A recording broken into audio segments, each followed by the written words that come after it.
കനത്ത മഴയിലും ആവേശം ചോരാതെ കരുത്തുകാട്ടി പെരിങ്ങോട്ടുകുറിശ്ശിയിലെ പെൺപുലികൾ. സുബ്രതോ മുഖർജി കപ്പ് ദേശീയ ഫുട്ബോൾ ടൂർണമെന്റ് ജില്ലാതല മത്സരങ്ങൾക്ക് സമാപനമായി. Ottapalam MLA advocate K. Premkumar വിജയികൾക്ക് ട്രോഫികൾ സമ്മാനിച്ചു.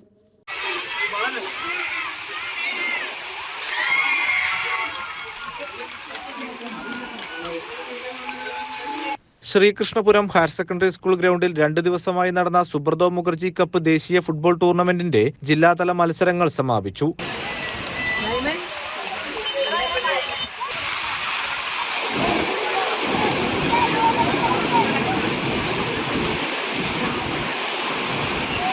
പതിനഞ്ച് വയസ്സിന് താഴെയുള്ള ആൺകുട്ടികളുടെ ഫൈനൽ മത്സരത്തിൽ MES മണ്ണാർക്കാട് എതിരില്ലാതെ 3 ഗോളുകൾക്ക് PTMY HSS എടപ്പലത്തെ പരാജയപ്പെടുത്തി ജേതാക്കളായി. 17 വയസ്സിനു താഴെയുള്ള ആൺകുട്ടികളുടെ മത്സരത്തിൽ Karimpuzha higher secondary school Nellipuzha DHS സ്കൂളിനെ എതിരില്ലാത്ത 3 ഗോളുകൾക്ക് പരാജയപ്പെടുത്തി.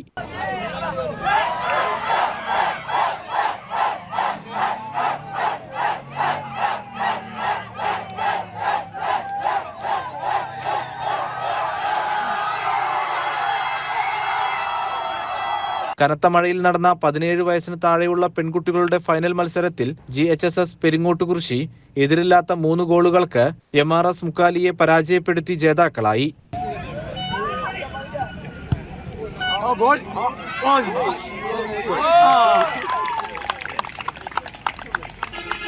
സമാപന പരിപാടി Ottapalam MLA advocate K. Premkumar ഉദ്ഘാടനം ചെയ്തു. കായിക മേഖലയെ ചേർത്ത് പിടിക്കാൻ, കായിക രംഗത്ത് നല്ല മുന്നേറ്റമുണ്ടാക്കാൻ, ഒരു ജനകീയ കായിക സംസ്കാരം രൂപപ്പെടുത്തുവാനെല്ലാം ഈ ടൂർണമെന്റ് പ്രചോദനമാകട്ടെയെന്ന് MLA ആശംസിച്ചു. കളിക്കുക എന്നത് വളരെ പ്രധാനപ്പെട്ടതാണ്, വിജയിക്കുക എന്നത് മറ്റൊന്നാണ്.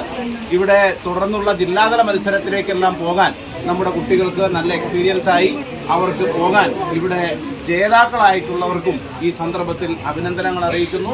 കായിക മേഖലയെ ചേർത്ത് പിടിക്കാൻ, കായിക രംഗത്ത് നല്ല മുന്നേറ്റമുണ്ടാക്കാൻ, ഒരു ജനകീയ കായിക സംസ്കാരം രൂപപ്പെടുത്താനെല്ലാം നമ്മുടെ കുട്ടികൾക്ക് ഭാവിയിൽ അവർക്ക് ഈ ടൂർണമെന്റ് പ്രചോദനമാകട്ടെ എന്നുകൂടി സൂചിപ്പിച്ചുകൊണ്ട് ഇന്നലെയും ഇന്നുമായി നടക്കുന്ന സുബ്രതോ കപ്പിന് മുന്നോടിയായുള്ള ജില്ലാ ചാമ്പ്യൻഷിപ്പ് അതിന്റെ സമ്മാനദാന ചടങ്ങും സമാപനവും വളരെ സന്തോഷത്തോടുകൂടി ഉദ്ഘാടനം ചെയ്തതായി അറിയിച്ചുകൊണ്ട് വിജയികൾക്കുള്ള ട്രോഫികളും MLA സമ്മാനിച്ചു.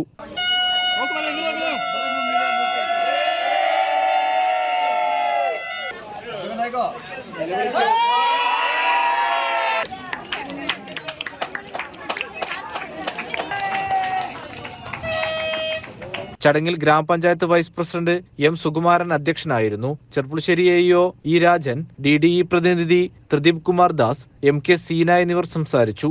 ടൂർണമെന്റിന്റെ സംസ്ഥാനതല മത്സരങ്ങളും ജൂലൈ 13, 14, 15 തീയതികളിൽ ശ്രീകൃഷ്ണപുരം ഹയർ സെക്കൻഡറി സ്കൂൾ ഗ്രൗണ്ടിൽ നടക്കും.